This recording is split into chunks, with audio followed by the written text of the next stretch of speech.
जय श्री कृष्णा, राधे राधे।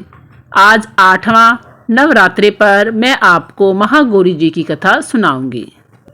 नवरात्रि के 8वें दिन माँ महागौरी की पूजा की जाती है। ये दुर्गा माँ का 8वां स्वरूप है। जैसा कि नाम से ही पता चल रहा है कि माँ का वर्ण गौर है। माँ की उपमा शंख, चंद्र और कुंद के फूल से भी की जाती है। माँ के सभी वस्त्र और आभूषण सफेद हैं, इसीलिए इन्हें श्वेतांबरधरा भी कहा जाता है। माँ महागौरी को शिव की अर्धांगिनी और गणेश की माता के रूप में भी जाना जाता है। माँ महागौरी की शक्ति अमोघ और सदैव फलदायिनी होती है। इनकी उपासना से भक्तों के सभी कल्मश धुल जाते हैं, पूर्व संचित पाप भी नष्ट हो जाते हैं। माँ महागौरी की पूजा अर्चना से भक्तों के सारे कष्ट दूर होते हैं। महागौरी के तेज से ही संपूर्ण विश्व प्रकाशमान होता है। इनके पूजा से सौभाग्य में वृद्धि होती है। माता ने महातपस्या करके गौर वर्ण को प्राप्त किया है, इसलिए इनको महागौरी कहते हैं। माता के 4 हाथ हैं। इनके दाहिने तरफ के ऊपर वाले हाथ में त्रिशूल धारण किया है और नीचे वाला हाथ वरदायिनी मुद्रा में है। बाएं तरफ के ऊपर वाले हाथ में अभय मुद्रा धारण किए हुए है और नीचे वाले हाथ में डमरू को धारण किया हुआ है। माँ का वाहन बैल है।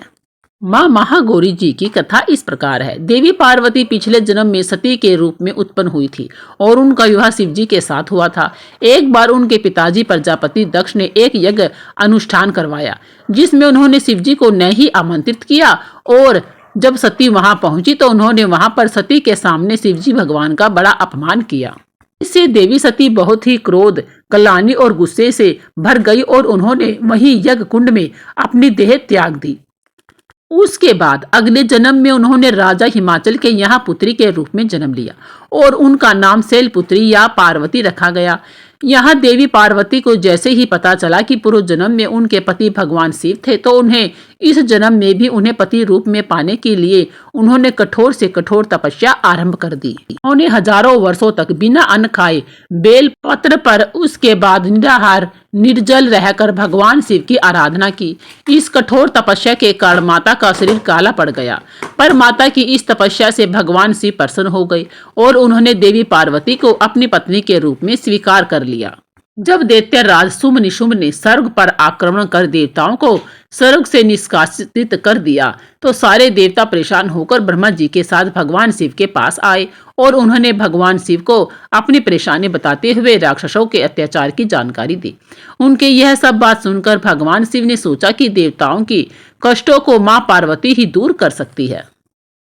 देवताओं के कष्टों को दूर करने के लिए माता को अपने दिव्य रूप में आना होगा। इसके लिए भगवान शिव ने एक लीला की और उन्होंने देवी पार्वती पर व्यंग करते हुए माँ पार्वती को काली कहकर पुकारा। यह सुनकर माँ पार्वती बहुत आहत हो गई और उन्होंने मन ही मन निश्चय किया कि अब मैं प्रभु को गौरी होकर दिखाऊंगी और गौर वर्ण प्राप्त करने के लिए देवी पार्वती पुनः भगवान शिव की तपस्या और आराधना करने लगी। माता पार्वती की तपस्या से भगवान शिव प्रसन्न हो गए और उन्होंने माँ पार्वती को गंगा स्नान करने के लिए कहा। जब माँ पार्वती गंगा स्नान के लिए गई, तब पीछे से देवता शुंभ निशुंभ का वध करने के लिए माँ पार्वती की स्तुति करने लगे। देवता द्वारा की गई स्तुति को सुनकर माँ पार्वती ने देवताओं से पूछा, आप यहाँ किसकी स्तुति कर रहे हैं? माँ के शरीर कोष से प्रकट हुई देवी अंबिका बोली कि शुंभ निशुंभ से युद्ध में पराजित हुए यह सभी देवता यहाँ मेरी ही स्तुति कर रहे हैं। पार्वती जी के शरीर कोष से देवी अंबिका का प्रादुर्भाव हुआ था, इसलिए वे समस्त लोकों में कौशिकी के नाम से जानी जाती है। कौशिकी देवी के प्रकट होने के बाद माँ पार्वती का शरीर काले रंग का हो गया। इस रूप को कालिका देवी के नाम से जाना जाता है। कालिका देवी का यह स्वरूप बाद में महागौरी के नाम से कहलाया। काली के बाद माता गौर वर्ण वाली गौरी हो गई। इसलिए नवरात्रि में सप्तशती को माँ कालरात्रि की पूजा की जाती है और अष्टमी को महागौरी जी की पूजा होती है। अन्य कथा के अनुसार भगवान शिव को पति के रूप में पाने के लिए देवी ने कठोर तपस्या की थी, जिससे उनका शरीर काला पड़ गया। देवी की तपस्या से प्रसन्न होकर भगवान उन्हें स्वीकार कर लेते हैं और शिव जी उनके शरीर को गंगा जल से धोते हैं। देवी अत्यंत ही गौर वर्ण की हो जाती है और तभी से इनका नाम महागौरी पड़ा था।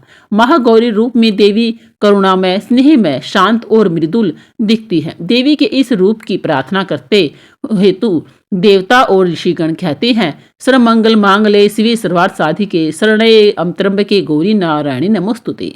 कथा ये भी प्रचलित है कि एक सिंह काफी भूखा था। जब वह भोजन की तलाश में वहां पहुंचा जहां देवी उमा तपस्या कर रही थी। देवी को देखकर सिंह की भूख और बढ़ गई, परंतु वह देवी की तपस्या से उठने का इंतजार करते हुए वहीं बैठ गया। इस इंतजार में वह काफी कमजोर हो गया। देवी जब तप से उठी तो सिंह की दशा देखकर उन्हें उस पर दया आ गई और माँ उसे अपनी सवारी बना लेती है, क्योंकि इस प्रकार से उसने भी तपस्या की थी। इसलिए देवी गौरी का वाहन बैल भी है और सिंह भी है। आपको यह कथा कैसी लगी हमें कमेंट बॉक्स में जरूर बताइए। अच्छी लगी है तो लाइक करें, शेयर करें, सब्सक्राइब जरूर करें। बोलिए जय माँ दुर्गा, नमो नमः। जय राधे राधे, कृष्णा कृष्णा।